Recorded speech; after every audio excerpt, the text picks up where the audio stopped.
Hey guys, hope y'all are doing well. I wanted to take a little bit of time to walk through section 3 of 1984, particularly looking at some main ideas, themes, and important quotations. So, we're going to walk through this. Again, if you guys do have any questions at the end of this, um, please feel free to email me or get in touch with me at any time and we can walk through some things. Also, do make sure that you watch until the end of this video because I am going to go over your essay prompt for the criterion essay that you'll be assigned on Friday of this week. And so this video is going to go up on Thursday. So you guys will have the prompt and you'll have some time to work with it before the essay officially opens at 9 a.m. on Friday. So let's get started. First thing to do, since it's been a little while since we spoke about 1984, I wanted to do a little recap of sections 1 and 2. So first of all, we meet Winston Smith and get the first glimpse of Big Brother. Lots of imagery of the totalitarian state here, particularly in Winston Smith's apartment and the surrounding area of Airstrip 1. We find out, let's see, is this the laser pointer? Ooh, nice. Yeah, we find out that Winston has surreptitiously purchased a diary from the black market, and he begins to write. And with that writing, he feels certain that he is indeed a dead man. We also see the overwhelming presence of the telescreens and the surveillance that happens because of that. Also, we know that the telescreens are an important symbol of the overwhelming power and authority of the party and of Big Brother because of their ubiquitous presence. Ubiquitous meaning sort of without exception or in all cases. We also get a glimpse into Winston's subconscious. We saw it already when he opens the diary and he writes something without really understanding it, and he just says, "Down with Big Brother, down with Big Brother, down with Big Brother." We see more of that a little bit into section 1 when we see his dreams, particularly his dreams about his mother and his family, and then Julia, and his preoccupation with the place where there is no darkness. This is one thing that we're going to talk about a little bit later in section 3 when we get to it in this presentation, because obviously there is a sense of irony with that idea. So we'll get there a little bit later on. We see Winston's work in the Ministry of Truth as he rewrites the past. We get a glimpse into his previous marriage with Catherine versus his relationship with Julia. Obviously, his relationship with Catherine was sterile in both the figurative and literal sense. No children came from that marriage, but also just in their relationship with one another, it was very cold and unfeeling. And his relationship with Julia is much more what we would call a loving relationship between two people. Even if you, like myself, have kind of a problem with Julia, we can at least recognize that there was more authenticity in that relationship than in his relationship with Catherine.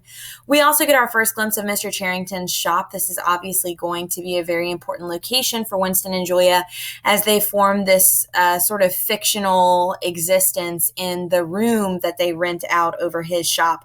Of course, after reading the end of section 2 and into section 3, we know that Mr. Charrington is actually an agent for the thought police and turns Winston and Julia over despite the fact that he seemed to be so caring about their relationship.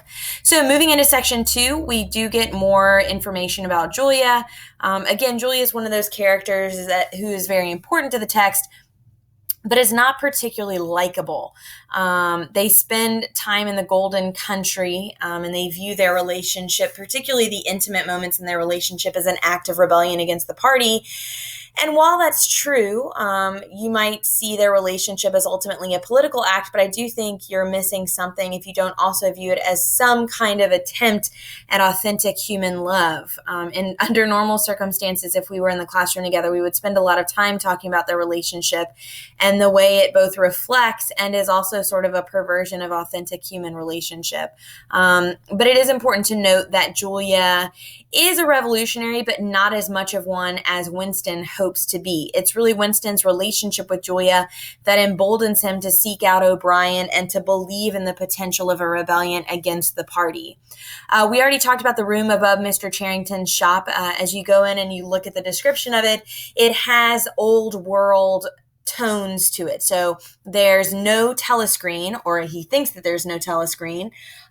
It feels like a room from a previous and bygone era. It's very cozy. It feels like a place where a family would live together. We've also discussed the symbolism of the glass paperweight, right? That it's sort of a mark of a preserved past. And of course, that is shattered in section 3 when Winston and Julia are arrested, which is symbolic of the impossibility of preserving what has been lost in the past. Obviously, rats are very important. Winston and Julia see a rat in the room above Mr. Charrington's shop. Winston is sort of has a little overreaction to it. Obviously, rats are a phobia of his. And if you've made it to the end of section 3, you'll see that that comes back into play as he is being tortured in the Ministry of Love. Obviously, rats here might also be symbolic of Mr. Charrington's dishonesty. We know the expression, like, if you rat somebody out, you tell on them, right? You are disloyal to them. People who are dishonest are called rats, or if you're tattletale, you kind of rat somebody out. So anyway, the image of rats is associated with dishonesty of some kind. We also see the picture of St. Clement's Church, which hides the telescreen. Now, for most of section 2, this picture is symbolic of, like we said, that bygone era, a time before the party's control, when things like St. Clement's Church were allowed to exist, indicating a time of simplicity and an idyllic existence. The fact that the picture is hiding the telescreen is indicative of the fact that this is really a lie, right? That these sorts of things can no longer exist, and now they've been manipulated for the party's control. We do see Winston's growing curiosity about the Brotherhood and Big Brother. We see him visit O'Brien at O'Brien's home, and when he is introduced to the theories of oligarchical collectivism, which is published by Emmanuel Goldstein and is given to Winston by O'Brien. So at the end of section 2, we see that Winston and Julia have been betrayed by Mr. Charrington, and they understand that the belief that they had in the possibility of rebellion is just not possible, right? It's an illusion that they've crafted, and especially Winston is crafted out of some desire for hopefulness. And so one of the first things I want to do is go through a quick plot summary of section 3, and then we'll talk about a few of these themes. So Winston arrives in the real place where there is no darkness, within the Ministry of Love, although he has been assuming the place where there is no darkness is a place of happiness and light. It also might be connected with the Golden Country, where he and Julia consummate their relationship. But what it turns out to be is actually the cell within the Ministry of Love. So this place in which Winston has placed all of his hope is nothing more than an illusion. And the reality is that it is yet another place where the party maintains control. We see Ampleforth, who arrives in the cell for leaving the word God in a poem. We would talk about this if we had more time. It is an interesting moment. I encourage you to reread through it. And then is sent away terrified to room 101. That's where the first time we hear about this sort of vague place where we know that Winston is going to be eventually sent. And it really terrifies him, especially when he sees Ampleforth's reaction to being sent there.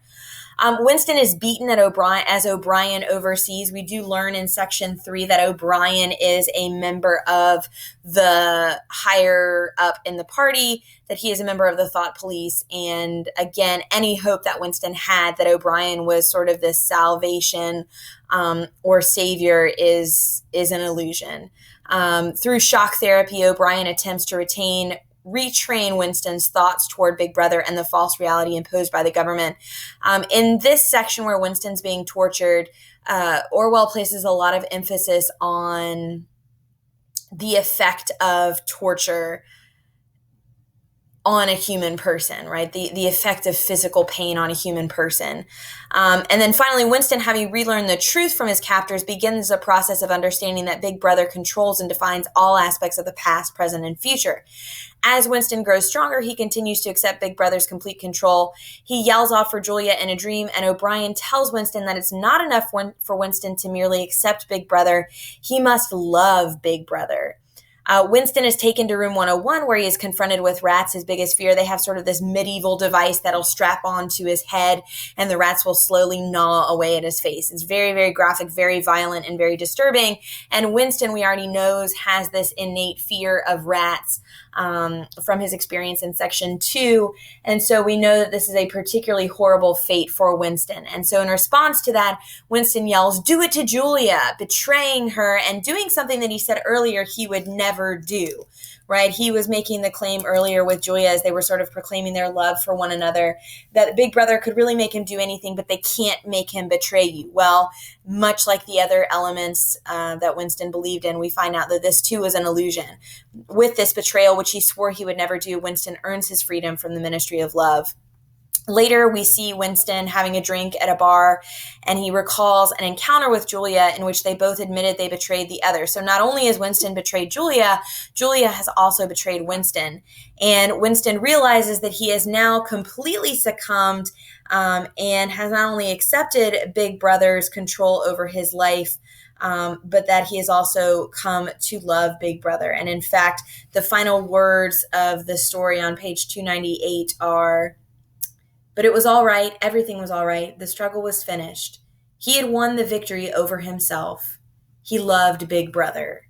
So it's a very bleak ending to the story, but I think that it really couldn't end any other way.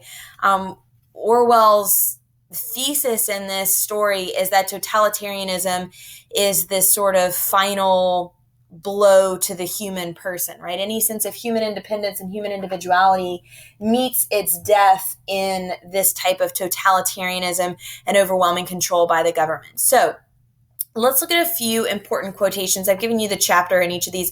All of these quotations are taken from section 3. So when it says the chapter at the bottom, it just means, like, for example, this one would mean chapter 3 in section 3. So be aware of that. So let's look at this. This is O'Brien speaking, and he says, "The party seeks power entirely for its own sake.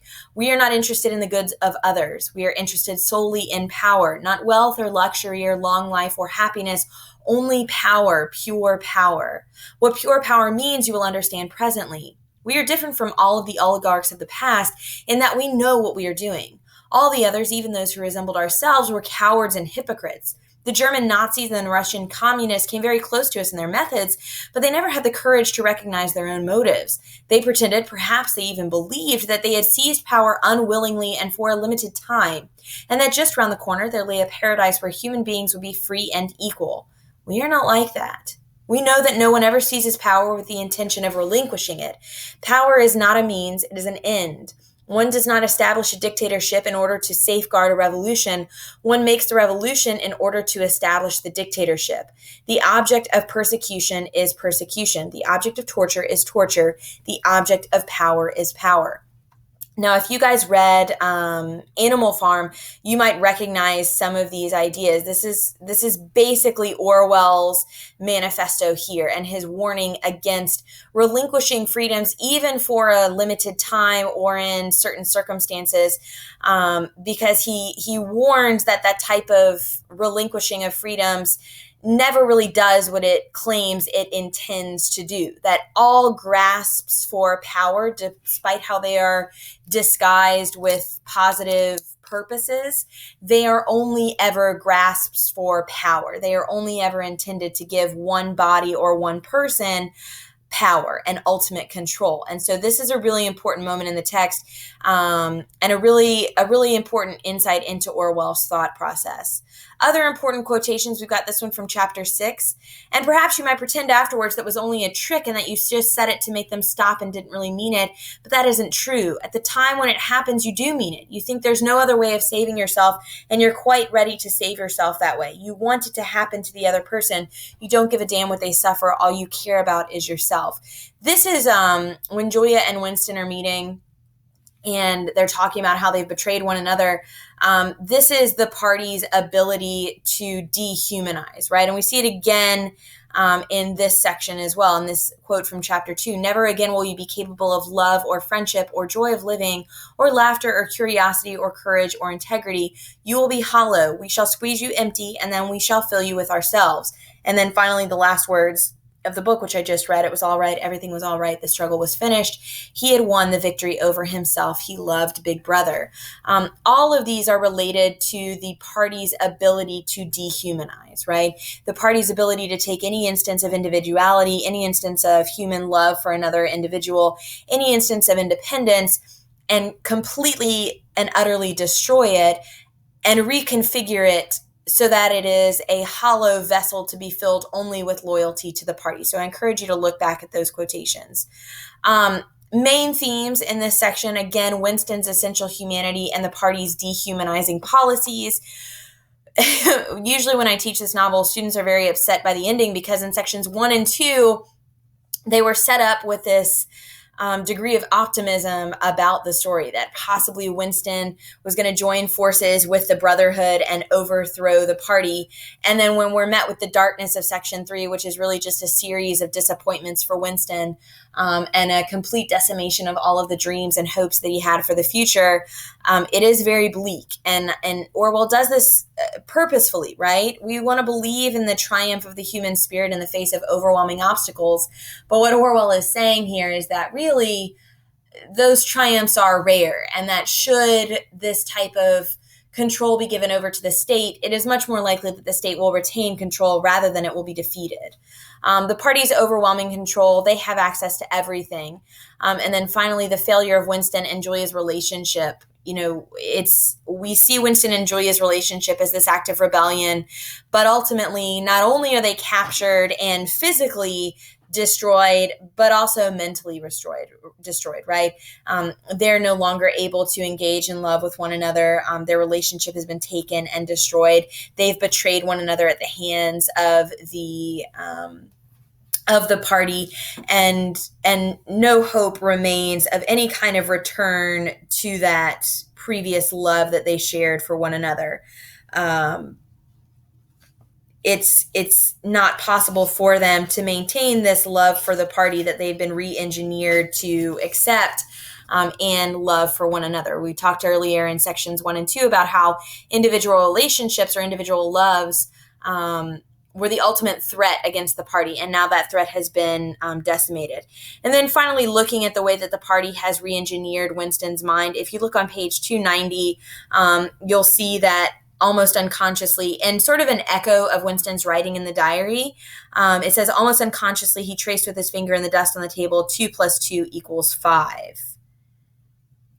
We see now that Winston, who before had said freedom is the freedom to say that 2 + 2 = 4, has now been completely overtaken by the party. And now, even in his subconscious, which used to be independent. Remember before, when he subconsciously wrote something down, it was down with Big Brother. Now, when he sort of mindlessly doodles in the dust, what is in his subconscious is not some rebellious thought against the party, but another party line that he has been engineered to accept. Finally, we talked already about the place where there is no darkness and the glass paperweight and the rats in room 101. I would encourage you to review those symbols. Those are important moments. You might even want to rewind this video to look back at those symbols. Now, moving into the essay prompt. Here is your essay. Again, this will be made available at 9 a.m. on Friday, which is the 17th of April. It will be on Criterion, and you will need to submit both on Criterion and on Word. So I highly recommend you guys write the essay in Word and then copy and paste into Criterion so that you can submit the document in to Turnitin as well. So here's the prompt. With computers tracking the websites we visit and surveillance cameras filming us in many public places, many people feel that their right to privacy has been violated. Do you think that this kind of monitoring is justifiable? Support your position with reasons and examples from your own experience, observations, or readings. So here are your requirements. You will have until 11:59 p.m. on Monday, April 20th to complete the essay. And unlike other grades during our quarantine lessons, this will be graded on content, not just completion. So you will receive a response from Criterion. You will have 2 attempts for your submission. So you can submit once, get the feedback from Criterion, and then submit again. So part of your grade will be based on the usual Criterion standards. It needs to be fewer than 999 words. You need to have at least one reference to 1984 per body paragraph, and this should be correctly cited. And you know that to correctly cite 1984, you would just do open parentheses and then the page number. Since we're only referencing this one text, you do not need to include the author's name in your citation. There should be 4 paragraphs. That means an intro, 2 body paragraphs, and a conclusion. Since you're doing at least one reference to 1984 in each of your body paragraphs, you should have at least two references. Of course, you can have more references than that, but I am going to look for at least 2 references in your essay. Remember that for Criterion, there should be no title, heading. It should be no title, no heading, and it should be single spaced. And you will have 2 attempts to do it, and your final submission is due no later than 11:59 p.m. on Monday, April 20th. Essays should be submitted both to Criterion and Turnitin, and this assignment is worth 50 points. And I think that should be the end of it. Yep, that's the end. So guys, please let me know if you have any questions or if there's anything I can do for you. Otherwise, good luck on everything, and I will be available via email for any of you who need help. Thank you so much.